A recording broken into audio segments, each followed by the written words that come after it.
ପ୍ରତିଯୋଗିତା जो Kalinga public advance school एटा Uttar Bhubaneswar 5 number ward Satyavihar school टी आज की 16 वर्ष हो गलानी स्कूल हवा ये सत्यविहार किंतु आज माँ मानकर जो रोसे प्रतियोगिता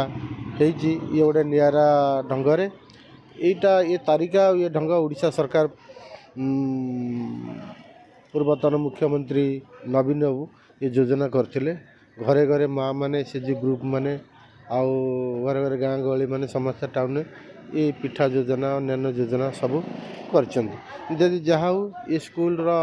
आज शिक्षक शिक्षयित्री पिला गार्डियंस माँ मैंने आज रोषे कर सब जिलूर एमती 7टा खंडे 13टा खंडे जिलूर आसछन्ती जो पिला पाठ पढ़ते स्कूल रे 7 क्लास पर्यंत अच्छी किंतु दहीबरा भी भल कर आलुदम दहीबरा आउ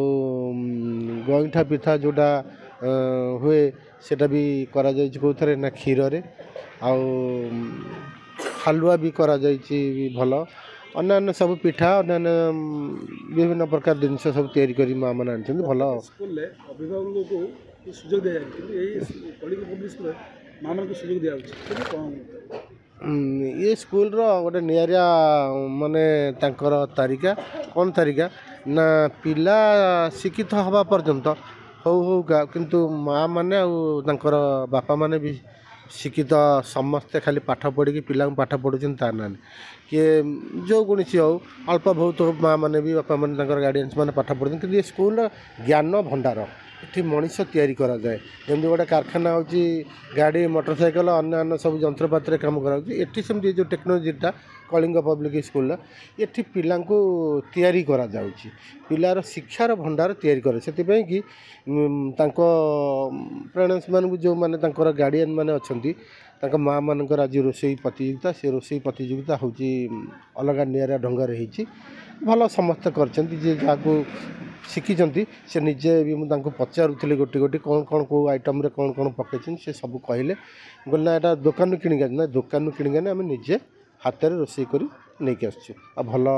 सुंदर भाग कर स्कूल भी परिवेश भल आगु भगवान को डाकुचु जगन्नाथ कतरे स्कूल एमती आगु आगु उन्नति करूँ आउ स्कूल जी मेन फाउंडर जी अच्छा डॉक्टर सुशांत दास सी होती अति निरा मनीष जड़े खाली स्कूल बोलिक नहीं जीवन सी जहाँ शिक्षा माने ज्ञान से जहाँ रोजगार करती पिला पिछार खर्च कर जो पिला पाठ न पढ़ी पारती से पिला मागणार पाठ पढ़ती अन्य समाजसेवी की बहुत अवदान बापा माँ काली होती गार्डियन से गार्डियन काली होती महिला आ पुरुष स्वामी स्त्री दी जनकर काली हूँ दिवस प्रतियोगिता अन्य केमी कौन शिक्षा कौन कौन जिनस प्रतियोगिता विषय हम ये कही जगन्नाथ कथरे प्रार्थना कर जय जगन्नाथ।